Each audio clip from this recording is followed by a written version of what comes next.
Hello, everyone. Thanks for tuning in once again to Queen Amada TV presents The Root of All Evil. Okay, so as you're coming in, please feel free to go ahead and subscribe to the channel if you haven't done so already. Be sure to click the notification bell and click the word all so that you're notified each time that I go live on this channel. Okay, so let's get ready to get black into it, people. Let me change this banner real quick. Okay.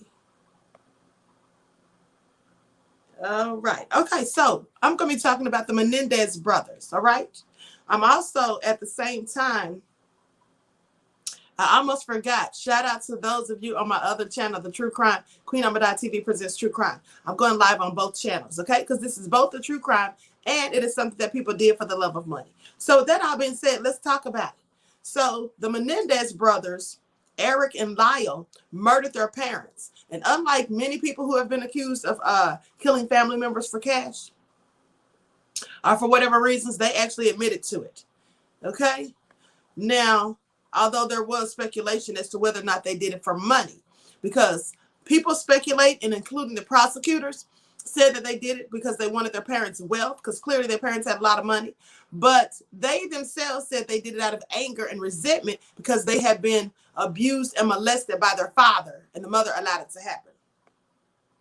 That could have just been what they made up. I don't know. But nevertheless, it is a juicy story and one of the most notorious stories of someone killing for money, right? So on August the 20th of 1989, José and Mary Kitty Menendez were both shot to death in their Beverly Hills home. Nearly 7 years, 3 trials, and many thousands of hours of TV coverage later, their sons, Erik and Lyle Menendez, were found guilty of the murders and sentenced to life in prison without the possibility of parole. Now, in between that time, the Menendez murders became one of the most famous criminal cases in the late 20th century, thanks to the potent mix of family drama, Hollywood connections, people that they knew, dramatic testimony at the trial, and cable TV's ability to blanket the airwaves with all the coverage. Now, José, he was a Cuban immigrant who worked his way to the top from nothing. The Menendez family seemed to be a perfect model of the American dream. Now, at least by the 1980s. Now, José was born in Cuba. He immigrated to the United States after the Cuban Revolution in the 1950s. He used to live in an attic of a cousin's home until he earned a college scholarship for swimming. He wooed and married Kitty, a beauty pageant queen, and then rose from washing dishes to becoming a successful young entertainment executive. Now, José spent the early part of the 80s at the head of RCA Records and had a hand in the signing of bands such as Duran Duran and the Eurythmics. Does anybody here know who Duran Duran is? Anybody? Shout out if you know who Duran Duran are, any of their songs. What about the Eurythmics? Surely somebody here knows who Eurythmics are, right? Let me see if any old heads are in here. So nobody knows nothing? Nobody knows nothing. Okay. All right. Anyway, Eurythmics was the group with Annie Lennox. Okay, Emperor. Okay, now y'all know. And then Flow Records says not sure. And your name is Flow Records and you don't know who these people are? I'm so disappointed. General Overture said 39 here. Okay, all right. So anyway, Eurythmics was a group with Annie Lennox. She sang Here Comes the Rain Again. Now, I know y'all know that. I love Annie Lennox. I love her. Okay? Duran Duran, y'all probably don't know about them. They sang Hungry Like the Wolf, and I think they were British, if I'm not mistaken. But anyway, let me continue, because clearly I got off track. Okay, so he signed bands like Duran Duran, the Eurythmics. The house in which José and Kitty were killed was actually located on one of the most exclusive blocks in Beverly Hills and was at different times occupied by Michael Jackson. Yes, Michael Jackson actually used to live in that home, okay, and Elton John at one point. Now, the Menendezes had moved to Los Angeles just a few years before the murders so that José could get a job in the movie business. Their sons, Lyle and Erik, who were 21 and 18, respectively, at the time of the killings, also seemed like the platonic ideal of the Reagan era in the United States. Now, Lyle was a star tennis player who attended Princeton and seemed destined for a career in business, like his father. Like his father that he openly worshipped. And Erik turned out to be even better at tennis. He was helped along by his father's obsessive intervention and wound up as a nationally ranked player in his age bracket. Now, in a sense, they had no choice but to be successful. See, Jose was known as a hard-driving father who would work his children to the bone in athletics and everything else. They say it seemed like Jose was so competitive, he was doing everything he could to try to make them better. Their former swim team coach, he told this information to Los Angeles in 1990. He said, but he was so completely overbearing. It had the opposite effect. Erik had so much less confidence because of everything that his father was doing, because his father made him feel like he was never good enough.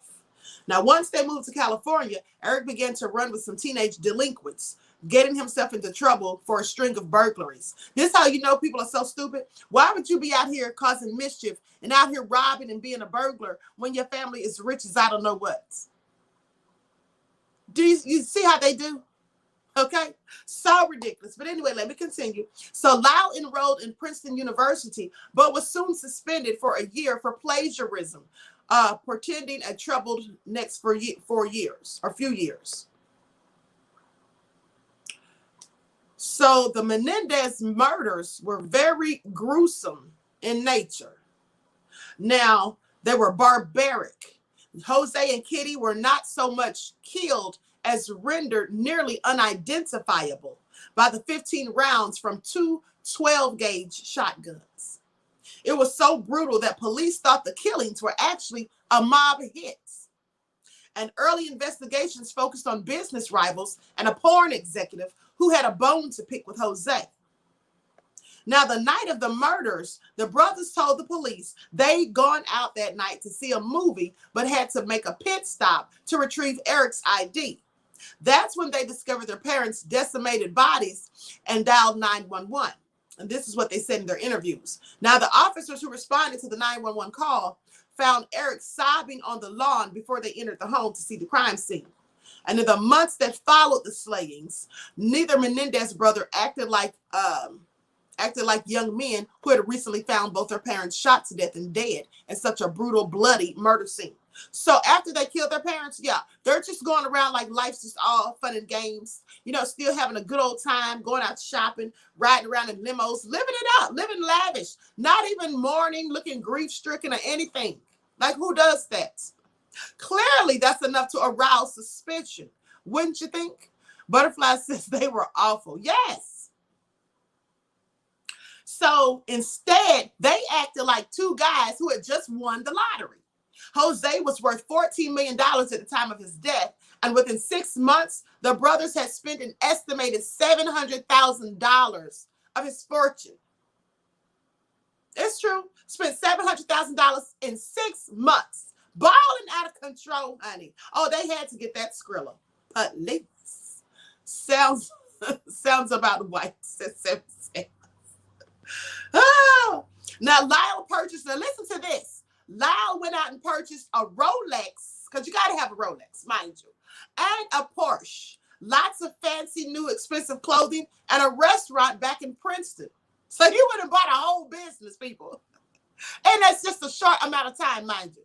Went and bought a restaurant back in Princeton, where he had been living before the murders, while Erik was more practical. He opted to just buy a simple Jeep Wrangler and a $50,000 personal tennis coach and $40,000 invested in a rock concert that never even happened.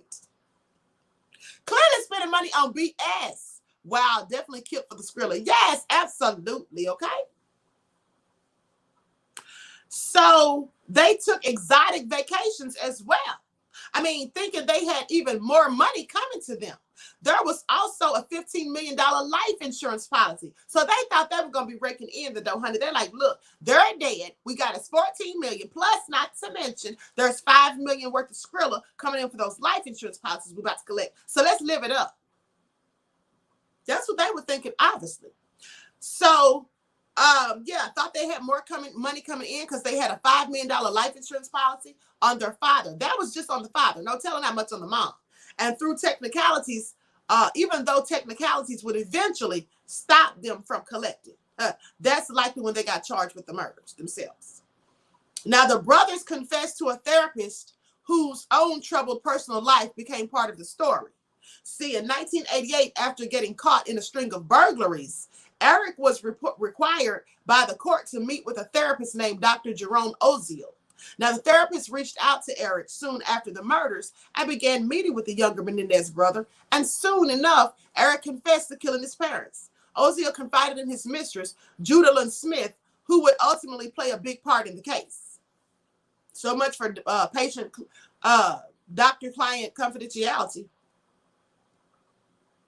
Now, and here's how you know they did it for money. Because they were already out committing burglaries, even though their parents were wealthy.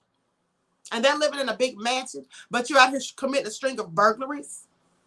Okay, hello, one who cares. Now, the therapy sessions continued, and Oziel ultimately got both Erik and Lyle on tape to confess to the murders. And Erik said they put their mother out of her misery, while Lyle made it clear they were both in on the crime. Let me see if they have that tape of them. Let me see if the tape is on here, people. Everyone, please get the likes up. Please get the likes up. Please like and share. Let me see something here. No, I was hoping we had the audio, but it's not on here. Okay, so let me continue. Now, Smith and Oziel had a rocky relationship. She claimed he was controlling and abusive. And after he allegedly attacked her, Smith contacted the Beverly police to reveal that the Menendez brothers confessed to their parents' murder. She even had an audio tape of the confessions. Now, I don't know how stupid that was. She's mad at her boyfriend, but she's going to get other people sent to prison. I mean, not that they didn't deserve to go, but I'm just saying, please, make it make sense. Okay, so now Lyle was arrested soon after. Erik, who was in Israel at the time, flew to Miami and then to LA, then turned himself into police. Honey, I would have stayed in Israel. Forget all that. Now, figuring out whether the tapes with the confessions fell under doctor-patient privilege or were admissible as evidence in court took 2 full years, with lawsuits and appeals flying back and forth between the prosecution and the Menendez's lawyers. Finally, the Supreme Court of California ruled that 2 of the 3 tapes were eligible to be used in the trial, including one that contained Lyle's admission of guilt. So the trial began in 1993, and it was broadcast on a relatively new cable network called Court TV. Y'all remember that? I used to love me some Court TV, honey. Be all in the courtroom seeing all of the evidence, right, and receipts. Now, it was broadcast on Court TV, which was devoted to turning the legal system into a hybrid of entertainment and sporting events. The network carried not only the trial, but endless hours of coverage before and after each day's proceedings, helping fuel a national obsession with a case that had all of the elements of a great primetime soap opera. A rich family torn apart by a scandal, 2 handsome and mysterious young men, and a grisly, gruesome crime scene. That was just psychodrama galore.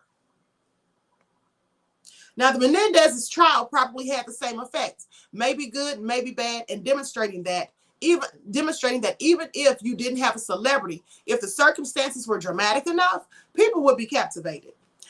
Steve Brill, the founder of Court TV, said this to Rolling Stone in 2017. He says, "We've had lots of trials like this, but that was really the one that proved that people would be interested in watching these big trials."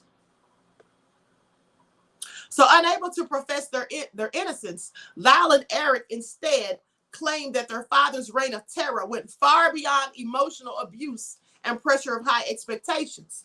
Jose, they said, had molested them since childhood, a claim filled with graphic descriptions that shocked the nation and split friends and family members.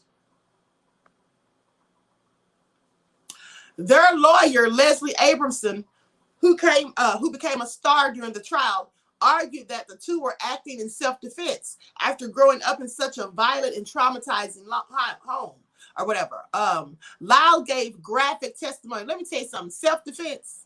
I'm sorry, when they killed their parents, I believe their parents were sitting in the living room on the sofa. They came in and shot them numerous times with a 12-gauge shotgun. How is that self-defense? Please stop it, okay? This.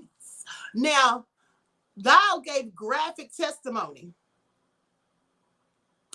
Years later, a cousin told ABC News that she believed his story because he told her similar things when he was a child. The defense also attacked Kitty as a husk of a woman, an alcoholic, drug addict, broken wife, and useless mother who was devastated by Jose's many affairs. Now, the first trial lasted four and a half months and resulted in 2 hung juries, one for each brother. Unable to agree to whether they were guilty of murder or acting in their own self-defense, immediately it was announced that they would be retried. So they had to have more trials. Now, the second trial took place in 1995 and was far less sensational as the judge did not allow TV cameras in the courthouse. Instead, people still interested in the Menendez brothers' fate had to wait for written news accounts of the events. Oddly enough, Judalyn Smith testified for the defense this time, insisting that Dr. Oziel had manipulated the brothers into confessing, and the effort fell short. Both Lyle and Erik were convicted of first-degree murder in 1996. They were sentenced to life without parole. They were sent to separate prisons until 2018, when they were reunited and allowed to serve their sentences at the same facility. Now, each brother has gotten married while they're in prison, because, you know, some women just love convicts when they're still locked up behind bars, and especially those that kill. No less. So Erik married his pen pal, Tammy Sackelman, in 1999, while Lyle found 2 women willing to marry him. The first was Anna Erickson, a former model who divorced him after a year when she found out that he'd been writing to other women. Now, and then Rebecca Sneed, a journalist who he wed in 2003. Now, I'm sorry, but that's just petty. She divorced him because he was writing to other women. That's so petty to me, because at the end of the day, he is in prison for life. He's never getting out. I mean, all he can do is write her letters. Like, what else can he do? Oh. Okay, so anyway, even now, 30 plus years after the murders took place, the brothers' crime continues to fascinate and perplex. There have been multiple TV movies, miniseries, and documentaries about these murders, and it's been spoofed throughout the years as well. The case closed a decade of me-first capitalism and ushered in a new era of true crime hype, which is stronger than ever. Absolutely, because I absolutely love true crime. So there you have it, the nefarious story of the Menendez brothers who killed for the money. But let me just say this, though. Let me say this. Imagine sleeping next to someone who did that to their parents. Exactly, right? I mean, these women that married them clearly are crazy, are desperate. But I will say this. I do think that father molested them and abused them, because I actually saw the testimonies in the trial in 1995 and 96. And I think that they were telling the truth when they gave testimony about the father molesting them.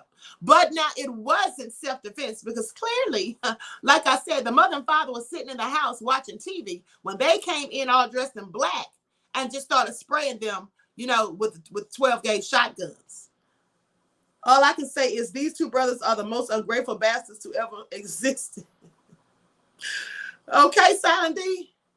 Ray Love said, I never believed that. Okay. Vince I Am says, sleep with one eye open and the entire marriage. No thanks, I am good. Okay. Well, let me tell you something. The reason I believe this is because of this. I know people have been abused and molested, and they just had similar, you know, mannerisms and all of that. But also the details that they went into, like they were saying something about, one of them said the father stuck a toothbrush up his rectum and stuff like that. And then the other one, when he was like 14, he literally started going bald, which is very unusual for a person that age to start losing their hair. And they said that it was likely due to extreme stress. So if your father or your parents are rich and you're living that high life, what do you have to be stressed out about? And there was other things too, like when the cousin, who had nothing to do with the murders, said later that he believed it because they had told him stories about them being molested years before any of this happened. So that's why I believe it. I absolutely believe it, honey. I don't care how much money his father had. It's a lot of rich people who be the main ones out here being pedophiles and freaks and molesting their own children. Now, I absolutely believe that they killed their parents for the money, but I believe that they killed them,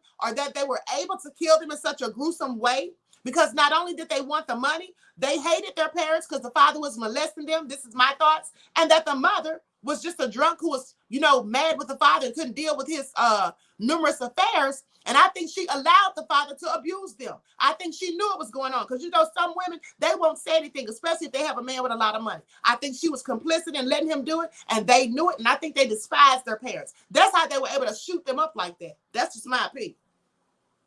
Jacqueline said, yes, I believe them. Yes, absolutely. Even in prison, you get white privilege. Okay, police, no less. Okay, people, so I'm going to conclude this broadcast because, listen, I have another broadcast coming up on Queen Amadai TV presents More Than Meets the Third Eye. Okay, that's about to start. We're going to be talking about how to know that you're experiencing a spiritual awakening.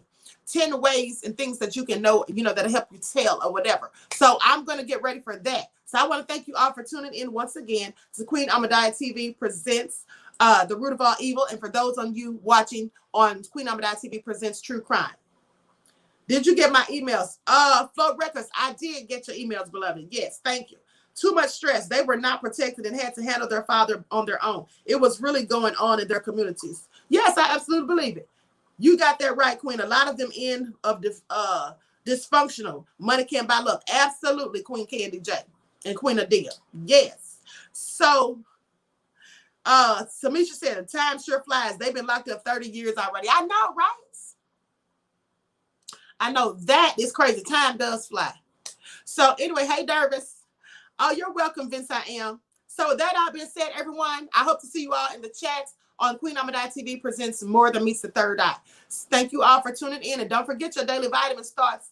I'm sorry, but your daily vitamin starts early today. It's going to be starting immediately after More Than Meets the Third Eye at 5 instead of 6, because I got another juicy story, honey, about Breonna Taylor, the Sergeant Mattingly. Yeah, he's writing a book trying to cash in. So I had to add that. So I had to back everything else up because I don't want to be on her all night otherwise, because I have like 5 stories to do on your daily vitamin. 5 doses, people. So get ready. All right.